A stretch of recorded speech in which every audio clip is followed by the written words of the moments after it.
Corona की दवाइयों की हो रही कालाबाजारी। रेमडेसिविर 40,000, टोसिलीजुमैब 2,50,000, तो ऑक्सीजन कंस्ट्रेनर 2 लाख का। कोरोना की इस लहर में बेड, आईसीयू, ऑक्सीजन और दवाइयों की किल्लत सबसे ज्यादा दुखदाई है। इस पर तुर्रा यह है कि मुनाफाखोर जीवन रक्षक मेडिसिन पर कुंडली मारे बैठे हैं। इनकी कालाबाजारी कर बीमार लोगों के परिजनों के जख्मों पर नमक छिड़कने का काम कर रहे हैं। दिल्ली पुलिस की क्राइम ब्रांच इस बीमारी में सबसे ज्यादा डिमांड में रहने वाले इंजेक्शन रेमडेसिविर को ब्लैक करने वाले कई लोगों की धरपकड़ कर चुकी है। लेकिन कई ऐसी मेडिसिन है जो बाजार से गायब है। एक ऐसा ही इंजेक्शन है टोसिलीजुमैब। यूं तो ये इंजेक्शन 40,000 का है, पर कालाबाजारी के चलते इसके लिए 2.5 लाख रुपए तक मांगे जा रहे हैं। रेमडेसिविर दिलाने के नाम पर कई लोगों से ठगी। रेमडेसिविर इंजेक्शन को भी कालाबाजारी कर लोगों से ठगी की जा रही है। कई लोगों से इस इंजेक्शन के नाम पर पैसे तो ले लिए गए, पर इंजेक्शन देने पर वो गायब हो गए। रेमडेसिविर इंजेक्शन बाजार में 40,000 रुपए तक बिक रहा है। उसमें भी पेमेंट करने के बाद इंजेक्शन आपको मिलेगा या नहीं, इसकी भी कोई गारंटी नहीं है। दवा कंपनियां भी अब साइबर फ्रॉड से बचने के लिए अलर्ट जारी कर रही हैं। सिप्ला ने इसके बारे में एक पब्लिक अपील भी जारी की है।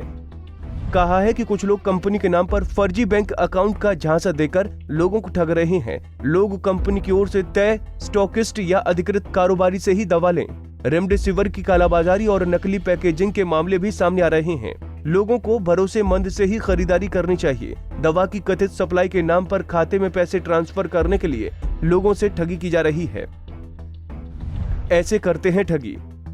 आपको बता दें कि साइबर ठग पहले सोशल मीडिया पर पोस्ट किए नंबर से जरूरतमंदों की पहचान करते हैं, फिर उन्हें कॉल कर एडवांस जमा करने को कहते हैं। एक बार एडवांस जमा होने पर फिर फोन उठाना बंद कर देते हैं।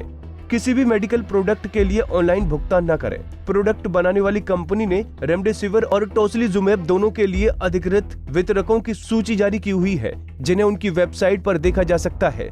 सोशल मीडिया पर चल रहे मैसेज पर भरोसा करने से पहले कृपया नंबर पर कॉल करें। गृह मंत्रालय के साइबर पोर्टल ने पब्लिक से कहा है कि सोशल मीडिया पर कोविड से जुड़ी हेल्प के लिए अपना पर्सनल मोबाइल नंबर और डिटेल शेयर करने से बचें, क्योंकि साइबर अपराधी इसका मिसयूज कर सकते हैं। टोसिलीजुमैब हो गई मार्केट से गायब। हालात ये है कि दिल्ली में अब न केवल ऑक्सीजन की किल्लत है, बल्कि कोरोना के इलाज में इमरजेंसी बेसिस पर इस्तेमाल हो रही दवाएं भी नहीं मिल रही हैं। रेमडेसिविर हो, फेविपिराविर हो या फिर टोसिलीजुमैब हो, आम लोगों को खुले बाजार में आसानी से मिल नहीं रही हैं। सरकार के तमाम प्रयास के बाद भी इन दवाओं की कालाबाजारी जारी है। हालांकि डॉक्टर और एक्सपर्ट लगातार कह रहे हैं कि इन दवाओं का सीमित फायदा है, इसलिए होल्ड न करें, अपने मन से इस्तेमाल नहीं करें। अर्थराइटिस के मरीजों के इलाज में इस्तेमाल होने वाली इस दवा की कोविड के इलाज के विकल्प के तौर पर मांग बढ़ गई है। दावा है कि ये दवा एंटीबॉडी बढ़ाने में काम आती है। 8,000 से लेकर 40,000 तक इस इंजेक्शन की कीमत है। ऑक्सीजन कंसंट्रेटर भी नहीं मिल रहे बाजार में। राजधानी समेत कई राज्यों में ऑक्सीजन की कमी है। ना तो अस्पतालों में ऑक्सीजन मिल रही है, न ही मार्केट में लोगों को ऑक्सीजन सिलेंडर मिल रहे हैं। अब ऑक्सीजन कंसंट्रेटर भी आउट ऑफ स्टॉक हो गए हैं। हालांकि अब सरकार की तरफ से ऑक्सीजन कंसंट्रेटर और कोविड से जुड़े इलाज में इस्तेमाल होने वाले इक्विपमेंट पर लगने वाले सेस में छूट दी जा रही है। जल्द ही मार्केट से इनकी कमी दूर हो जाएगी। ऑक्सीजन कंसंट्रेटर का घरों में सबसे ज्यादा इस्तेमाल किया जा रहा है। ऑक्सीमीटर 10 से 15 गुना दाम पर बिक रहे। कोरोना संक्रमण से दिल्ली, नोएडा, एनसीआर बुरी तरह प्रभावित है। ऐसे में कुछ लोग महामारी को अवसर समझकर मोटा मुनाफा कमाने में जुटे हैं।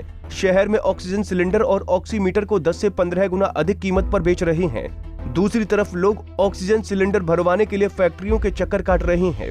अब वहां सिलेंडर भरने से इनकार किया जा रहा है।